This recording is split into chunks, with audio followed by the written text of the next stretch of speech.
Hello viewers, welcome back to my channel Bidyan Learning House. Hope you all are fit and fine. আজকে আমরা এই ভিডিওতে শিখব preposition without এর কিছু ব্যবহার। প্রিপোজিশন উইথআউট ব্যবহার করে কিভাবে সেন্টেন্স মেকিং করা যায় সেইগুলো দেখে নেব। তো সেন্টেন্স মেকিং এর আগে আমাদের বেসিক কিছু জিনিস জানা দরকার, তাই না? প্রথমে বলেছি যে উইথআউটটা হচ্ছে একটা প্রিপোজিশন। ওকে, উইথআউট হচ্ছে একটা প্রিপোজিশন। তো এই উইথআউট প্রিপোজিশন ব্যবহার করে যে সেন্টেন্সগুলো মেক করব, এই উইথআউট প্রিপোজিশনের পরে যে ওয়ার্ডটি থাকবে সেটা কি হবে? সেটা অবশ্যই একটা নাউন হবে। সেটা অবশ্যই একটা নাউন হবে। উইথআউটের পরে সরাসরি আমরা ভার্ব ইউজ করতে পারবো না, যেটা আমরা সেন্টেন্স মেকিং করার সময় ক্লিয়ার হবে। কিন্তু আমাদের এই বেসিক জিনিসটা কিন্তু জানতে হবে। তাহলে প্রথমে আমরা কি জানলাম যে উইথআউট যে সেন্টেন্সে ব্যবহার হবে, উইথআউটের পরে সব সময় কি হবে? একটা নাউন থাকবে। এখন অনেক সময় দেখবেন যে সেন্টেন্স মেকিং করার সময় যে উইথআউটের পরে যেমন ওয়ার্কিং, লার্নিং, গোয়িং এরকম ধরনের ওয়ার্ড থাকবে। তো অনেকেই হয়তো আস্কিং করবে বা অনেকের প্রশ্ন থাকতে পারে যে আমরা তো জানি লার্নিং, গোয়িং, ইটিং এই জিনিসগুলো হচ্ছে কি? এই জিনিসগুলো হচ্ছে ভার্ব। যেমন আই এম ইটিং, আমি ভাত খাচ্ছি। আই এম লার্নিং, আমি শিখতেছি। তাহলে এখানে লার্নিং, ইটিং তো হলো ভার্ব। ওকে, ঠিক আছে। এই উইথআউট প্রিপোজিশন হিসেবে যখন ব্যবহার হচ্ছে, এরপরে যে বসতেছে ওয়ার্কিং বা লার্নিং বসবে, মাথায় রাখবেন সেটা এজ এ জিরান হিসেবে ব্যবহার হবে। সেটা কি হিসেবে ব্যবহার হবে? এজ এ জিরান হিসেবে ব্যবহার হবে। তাহলে জিরানটা কি? জিরানটা হচ্ছে যে একটা ভার্ব, যে সে ভার্বটা আইএনজি ফর্মে ব্যবহার হয়ে থাকবে সবসময়। তার মানে কি আইএনজি ফর্মে ব্যবহার হবে, দ্যাট মিন্স ওই যে ওয়ার্ডটা সেটা হচ্ছে কি হবে? নাউন হিসেবে কাজ করবে, ভার্ব হিসেবে কাজ করবে না। তো এটা আমরা জানলাম। এখন আমরা যখন সেন্টেন্স মেকিং করব, সেন্টেন্স মেকিং করার মধ্যে আমাদের এটা ক্লিয়ার হয়ে যাবে এবং আমি আপনাদেরকে সেই জিনিসটাই ক্লিয়ার করব। ইন দ্য মিন টাইম আমরা আরেকটা জিনিস শিখব যে এই ধরনের সেন্টেন্সগুলো, মানে এই প্রিপোজিশন ব্যবহার করে আমরা যে সেন্টেন্স মেকিং করব, সেই জায়গাটা আমরা আরেকটা জিনিস শিখে যাব, আরেকটা ফ্রেজ শিখব, সেটা হচ্ছে আ সিঙ্গেল মোমেন্ট। আর সিঙ্গেল মোমেন্ট মানে এক মুহূর্ত। কিভাবে চলেন দেখি। আমি যদি আপনাকে বলি, প্রথমে যে সেন্টেন্সটা বলবো খুবই ইজি একটা সেন্টেন্স, বা আমরা সবাই বলি, সেটা হচ্ছে আমি তোমাকে ছাড়া এক মুহূর্ত থাকতে পারি না। যখন দেখেন আমরা বলি যে আমি তোমাকে ছাড়া এক মুহূর্ত থাকতে পারি না, এটা কিভাবে বলবো? আমি তোমাকে ছাড়া এক মুহূর্ত থাকতে পারি না। তাহলে আমি যদি বলি আমি এক মুহূর্ত থাকতে পারি না, তাহলে I can't stay. I can't stay এক মুহূর্ত, তাই না? A single moment. দেখেন, I can't stay a single moment মানে আমি এক মুহূর্ত থাকতে পারি না। কি বলেছি? তোমাকে ছাড়া। তাহলে প্রিপোজিশন উইথ আমাকে ব্যবহার করতে, সরি উইথআউট ব্যবহার করতে হচ্ছে এখানে।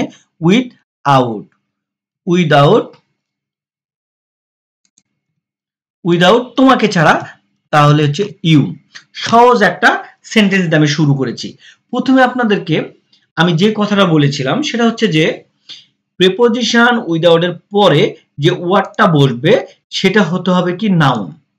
সেটা সরাসরি নাউন হবে অথবা কখনো অ্যাজ এ জিরান হিসেবে ব্যবহার হবে।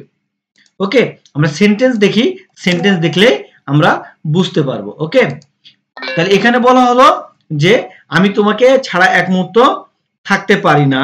তাহলে I can't stay a single moment without you. আমি তোমাকে ছাড়া এক মুহূর্ত থাকতে পারি না। ক্লিয়ার? তাহলে এখানে ইউটা কি হয়েছে? এখানে নাউন হিসেবে ব্যবহার হয়েছে। আমি আপনাদেরকে দুইটা বোঝানোর জন্য আর কি এটা বলছি।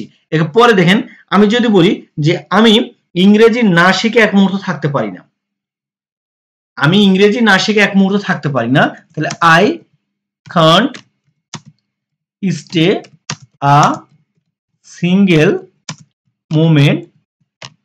I can't stay a single moment কি? ইংরেজি শিখে। তাহলে without learning English. Without learning English. তাহলে I can't stay a single moment without learning English. আমি ইংরেজি না শিখে এক মুহূর্ত থাকতে পারি না। তো দেখেন, এখানে আমি আরেকটা কথা বলেছিলাম, আ সিঙ্গেল মোমেন্ট, যার বাংলা অর্থ হচ্ছে এক মুহূর্ত। এক মুহূর্ত আমি কি করতে পারি না, ইংরেজি না শিখে থাকতে পারি না। তার মানে এই একটা ফ্রেজ, এই আ সিঙ্গেল মোমেন্ট, এটা একটা ফ্রেজ। তাহলে এই ফ্রেজের ব্যবহারটা আমরা শিখে গেলাম বা এর অর্থটাও জেনে গেলাম যে আ সিঙ্গেল মোমেন্ট মানে এক মুহূর্ত। তাহলে I can't stay a single moment, আমি এক মুহূর্ত অবস্থান করতে পারি না। তারপরে যে বিষয়ে কথা বলবো সেই বিষয়ের আগে আমরা একটা উইদাউট দেব, প্রেপোজিশন ইউজ করব। ওকে, প্রেপোজিশনের পরে আমি বলেছি যে কি করতে হবে, আমাদেরকে একটা নাউন বসাতে হবে অথবা জিরান। জিরানটা কি? জিরানটা হচ্ছে যখন একটা ভার্বের সাথে আইএনজি ফর্ম হয়, বাট সেটা নাউনের মতো কাজ করে, ক্রিয়ার কোন করে না। কেমন ক্রিয়া করে না দেখেন, আমি এই জায়গায় যদি একটু এক্সপ্লেন করি এই সেন্টেন্সটা, যে I can't stay a single moment without learning English, আমি ইংরেজি না শিখে এক মুহূর্ত থাকতে পারি না। তাহলে দেখেন আই কান্ট স্টে, এই স্টে কিন্তু একটা হচ্ছে, এটা একটা ভার্ব। একটু মনোযোগ সহকারে শিখবেন। অনেকে হয়তো বলবেন যে উইথাউট ব্যবহার করে এই যে ধরনের সেন্টেন্স গুলো মেক করতেছি, এটা আবার বক বক করার কি আছে, বা এটা এত ডিটেলসে শেখার কি আছে, তাই না? তো আসলে হ্যাঁ ঠিক আছে, যারা হয়তো বলতেছেন তারা হয়তো ভাবতেছেন আমি টুকটাক ইংরেজি শিখতে চাই, বাট আপনি যদি ডিপলি ইংরেজি শিখতে চান, স্ট্রংলি ইংরেজি শিখতে চান, এবং কি উইদাউট ডাউট ছাড়া আপনি কোন ইংরেজি শিখতে চান, বা আপনি কি ইররলেস ইংরেজি শিখতে চান, ডেফিনেটলি আপনাকে কি বেসিক নিয়মটা পর্যন্ত আপনাকে জানতে হবে। কারণ আপনি ভুলভাল ইংরেজি বললে বা ভুলভাল শিখলে কিন্তু হবে না। কারণ কি, যদি আপনি কোনো অ্যাডমিশনে বলেন বা আইএলটিএস দিতে যান, ইন দ্যাট কেস আপনাকে অবশ্যই পারফেক্টলি জানতে হবে, তাই না? তো এখানে উইদাউট এর পরে আমাকে কি করতে হবে, এইখানে একটা হয় জিরান ইউজ করতে হবে অথবা নাউন। কিন্তু যে জিরান সেটাও কিন্তু নাউনের মতনই কাজ করে। কিভাবে দেখেন, আমি বলতেছি I can't stay a single moment, আমি এক মুহূর্ত থাকতে পারি না। স্টে মানে থাকতে পারা। এখনো অনেকে বলবে স্টে মানে তো অবস্থান করা। হ্যাঁ, অনেক অর্থে অবস্থান করে, তোর মতোই বুঝাচ্ছি, মানে আমি থাকতে পারতেছি না, তাই না? I can't stay a single moment, আমি এক মুহূর্ত থাকতে পারি না। কি থাকতে পারি না? উইদাউট লার্নিং ইংলিশ, ইংরেজি না শিখে, উইদাউট লার্নিং মানে না শিখে। তাহলে এই উইদাউট একটা প্রেপোজিশন হওয়ার জন্য এরপরে সবসময় কি হবে, একটা নাউন হবে। সে হয় সরাসরি নাউন, যেমন সরাসরি নাউন কোনটা, যেমন ইউ, আই, হ্যাঁ, দে, এরকম যদি এরকম আসে, বা কোনো কিছুর নাম হতে পারে, এরকম ধরনের যখন আসবে সেটা হলো সরাসরি নাউন। আর এখানে হচ্ছে নাউনের মতো কাজ করছে, কারণ কি এখানে ক্রিয়া করতে পারতেছে না, লার্নিং একটা কি কর্মকে বোঝানো হচ্ছে। দেখেন লার্নিং মানে শেখা, কিন্তু বলতেছে না যে আই এম লার্নিং, আমি শিখতেছি।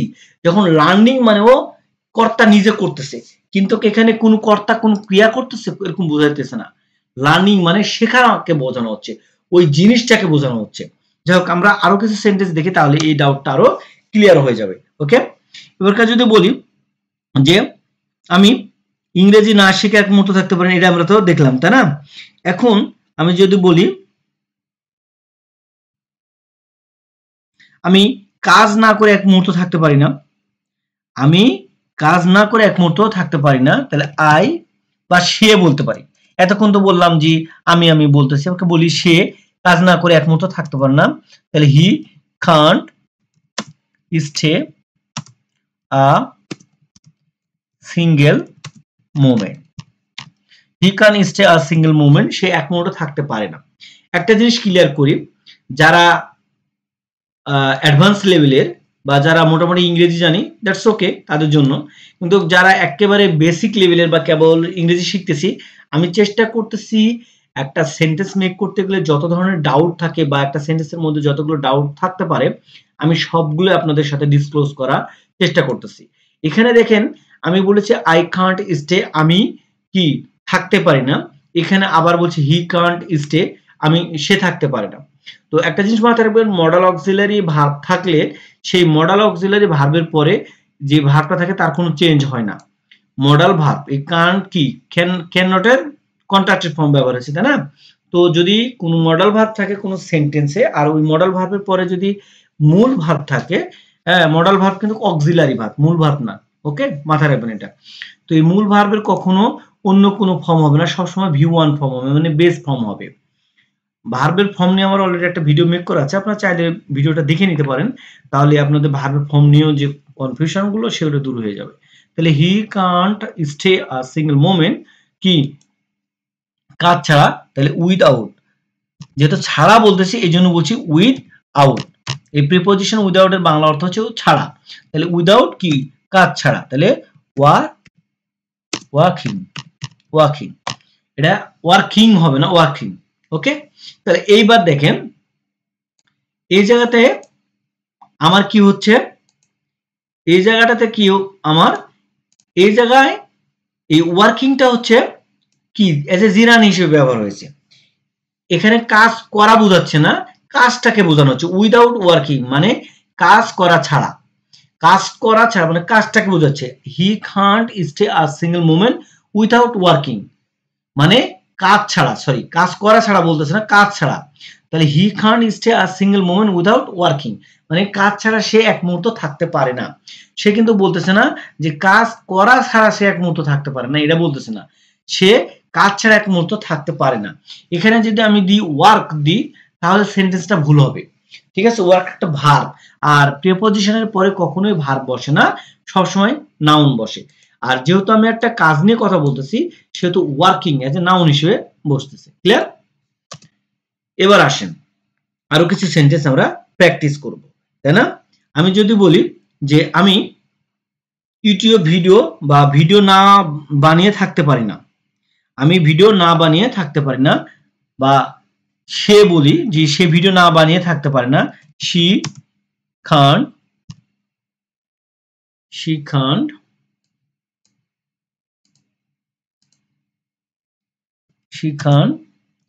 stay a single moment, she can't stay a single moment কি without making videos, সে ভিডিও না বানিয়ে থাকতে পারে না। তাহলে she cannot stay a single moment without making videos, say video না বানিয়ে এক মুহূর্ত থাকতে পারে না। তাহলে কি হচ্ছে, সে ভিডিও না বানিয়ে কিন্তু এক মুহূর্ত সে থাকতে পারে না। ক্লিয়ার? তাহলে দেখেন এই ধরনের সেন্টেন্স কিন্তু আমরা বাসায় বসে প্র্যাকটিস করতে পারি। তাহলে কি হচ্ছে, এট এ টাইমে আমরা আ সিঙ্গেল মোমেন্ট একটা ফ্রেজ, এই ফ্রেজের ব্যবহারটা শিখে যাচ্ছি, আর পাশাপাশি আমরা শিখতেছি কি উইদাউট একটা প্রিপোজিশন। আর এই প্রিপোজিশনের পরে সবসময় কি হচ্ছে যে ভার্ব বসে, যদি কখনো সরি ভার্ব না, যদি যে ওয়ার্ডটা বসবে সেটা হচ্ছে নাউন, সেটা কখনো সরাসরি নাউন হিসেবে ব্যবহার হবে, যেমন ইউ এখানে বলেছি। আবার কখনো কখনো এজ এ জিরান হিসেবে ব্যবহৃত হবে, অর্থাৎ জিরানটাও কিন্তু কোন কাইন্ড অফ নাউন, কারণ সে কোনো ক্রিয়া করে না, তাই না? সে শুধু তার কর্মটাকেই বোঝায়, নট ক্রিয়া। ওকে, আবার যদি আমি বলি যে সে এক মুহূর্ত মোবাইল ফোন ছাড়া থাকতে পারে না, তাহলে দেখেন সে এক মুহূর্ত মোবাইল ফোন ছাড়া থাকতে পারে না, আমার ছেলে এক মুহূর্ত কি মোবাইল ফোন ছাড়া থাকতে পারে না। তাহলে মাই son can't stay a single moment without phone, তাই না? উইদাউট মোবাইল ফোন বা ফোন। তাহলে আমার ছেলে এক মুহূর্ত থাকতে পারে না কি মোবাইল ফোন ছাড়া বা ফোন ছাড়া। তাহলে দেখেন এখানে কোনো কিছু নাম মানেই তো আমরা জানি সেটা নাউন, তাই না? ইউ একটা নাউন, কোনো কিছুর নামই একটা নাউন, তাই না? আর নাউনটা কখনো সাবজেক্ট বা অবজেক্ট হিসেবে ব্যবহার হয়, এখানে প্রত্যেকটা অবজেক্ট হিসেবে কাজ হচ্ছে। ইউটা এখানে কি হয়েছে, অবজেক্ট হিসেবে ব্যবহার হয়েছে। এই ফোনটাও কিন্তু একটা অবজেক্ট, তাহলে আমরা অবজেক্টেরও কি সেটাও শিখে যাচ্ছি, তাই না? তাহলে উইদাউট ফোনিং বলতেছি না, উইদাউট ফোনিং বলতেছি কারণ ডাউট থাকতে পারে আপনাদের, এই জন্য আমি এটা ক্লিয়ার করার চেষ্টা করতেছি যে প্রিপোজিশন একটা প্রিপোজিশন উইদাউট হচ্ছে একটা প্রিপোজিশন, আর এই প্রিপোজিশনের পরে সবসময় যদি ভার্বের মতো কোনো আমরা ওয়ার্ড দেখি তাহলে সেটা অ্যাজ এ জিরান হিসেবে ব্যবহার হয়। যেমন মেক যদি বলি সেটা কিন্তু একটা ভার্ব হিসেবে ব্যবহার হয়, তাই না? যদি আমি বলি মেক তার মানে কিন্তু একটা ভার্ব। তারপরে ব্যবহার করছি দেখেন লার্ন, LARN লার্ন, তাই না? এটা একটা ভার্ব। আবার যদি বলি ওয়ার্ক, এটা একটা ভার্ব। তাহলে এটা যদি আমি এই প্রিপোজিশনের পরে ব্যবহার করতে যাই সেটা সরাসরি ভার্ব হিসেবে ব্যবহার হবে না, সেটা কি হবে একটা নাউন হিসেবে ব্যবহার হবে, তার মানে আইএনজি ফর্ম হয়ে যাবে, তাই না? নাউন মানেই তো ভার্বের সাথে যেটা আইএনজি ফর্ম হয়েছে, লার্ন থেকে লার্নিং হয়ে যাচ্ছে। ওকে, ওয়ার্ক থেকে ওয়াকিং, ওয়াকিং, ওকে, ওয়ার্ক থেকে ওয়াকিং, এই হিসেবে ব্যবহার হচ্ছে। প্রিপোজিশনের পরে সবসময় যদি এরকম ভার্বের মতো কিছু বোঝায়, মানে ক্রিয়ার মতো কিছু জিনিসটা বোঝায়, তাহলে সেটা এজ এ জিরান হিসেবে ব্যবহার হচ্ছে, কিন্তু সেটা ক্রিয়া করবে না, সেটা নাউনের মতো আচরণ করবে। যেমন এখানে মেকিং মানে বানানো, উইদাউট মেকিং ভিডিওস মানে ভিডিও বানানো, সে ভিডিও বানানো ছাড়া এক মুহূর্ত থাকতে পারে না, সে বলতেছে না সে ভিডিও বানাচ্ছে, এরকম বলতেছে না। এখানে হচ্ছে উইদাউট ওয়ার্কিং মানে কাজ ছাড়া, এই ওয়ার্কিং মানে কাজ বোঝানো, কাজ ছাড়া সে এক মুহূর্ত থাকতে পারে না। উইদাউট লার্নিং ইংলিশ, ইংরেজি কি শেখা ছাড়া সে এক মুহূর্ত থাকতে পারে না, শেখা ছাড়া, সে বলতেছে না সে শিখতেছে বা শেখে, এরকম বলতেছে না। ক্লিয়ার? এইভাবে কিন্তু আমরা উইদাউট প্রেপোজিশন ব্যবহার করে সেন্টেন্স মেক করতে পারি। তাহলে দেখেন এখানে হয়তো আমি 4-5টা সেন্টেন্স আপনাদেরকে দেখালাম বা বোঝানোর চেষ্টা করলাম। আসলে আমি আপনাদেরকে যে এর স্ট্রাকচারটা বা এর মূল বেসিক যে থিংটা, সেই বেসিক থিংটা বা বেসিক টপিকটা আপনাদেরকে আমি বোঝানোর চেষ্টা করছি। আপনারা যদি বেসিক জিনিসটা বুঝতে পারেন, হ্যাঁ, তাহলে দেখবেন উইদাউট ব্যবহার করে হাজার হাজার সেন্টেন্স মেক করতে পারতেছেন বা এই ধরনের সেন্টেন্স মেক করতে পারতেছেন। ইন দ্য মিন টাইম আমরা শিখে গেলাম আ সিঙ্গেল মোমেন্ট মানে এক মুহূর্ত, এটা একটা ফ্রেজ, এই ফ্রেজটাও ব্যবহার করতে পারি, তাই না? তাহলে এই ফ্রেজ এবং প্রেপোজিশন উইদাউট ব্যবহার করে আপনারা বাসায় বসে এই একই ধরনের সেন্টেন্স আরো প্র্যাকটিস করেন, এবং আমি আশা করব আপনারা এই ধরনের সেন্টেন্স প্র্যাকটিস করে আমাকে কমেন্টস করবেন। তাহলে কি হবে, যদি আপনারা যারা কমেন্টস করে নিজে নিজে নতুন নতুন সেন্টেন্স মেক করবেন, কারো যদি কোনো সেন্টেন্স মেকিং ভুল হয়, তাহলে দেখবেন যারা কমেন্ট করতেছেন, যারা হয়তো একটু অ্যাডভান্স লেভেলের আছেন, তারা কি হবে ওই ভুলগুলো ধরতে পারবেন। তখন এই যে একটা কনভার্সিয়েট তৈরি হবে, মানে আপনাদের নিজেদের মধ্যে, বা আমিও আপনাদের এই কমেন্টগুলো দেখি সবসময়, যদি কোনো ভুল হয় তাহলে আমি কারেকশন করার চেষ্টা করব। ওকে, তো এভাবে আমরা প্র্যাকটিস করতে থাকবো, দেখবেন ইনশাল্লাহ কিছু সময় পরে 2-3 মাস পরে আপনার নিজের মধ্যে একটা সিগনিফিক্যান্স চেঞ্জ লক্ষ্য করবেন, যে আপনি ইংলিশে কথা বলতে পারতেছেন, আপনার ফ্লুয়েন্সি বাড়তেছে, আপনার ভিতরে যে ডাউটটা সেটা দূর হচ্ছে। দ্যাট মিন্স আপনাদেরকে প্র্যাকটিস করতে হবে, মূল থিংটা এটাই, তাই না? মোরাল অফ দ্য স্টোরি হচ্ছে আমাদেরকে প্র্যাকটিস করতে হবে। আমরা যত বেশি প্র্যাকটিস করবো আমরা তত বেশি শিখবো। তো আজকের মতো এখানে ভিডিওটি শেষ করছি, দেখা হবে নেক্সট কোনো ভিডিওতে। আসসালামু আলাইকুম, আল্লাহ হাফেজ।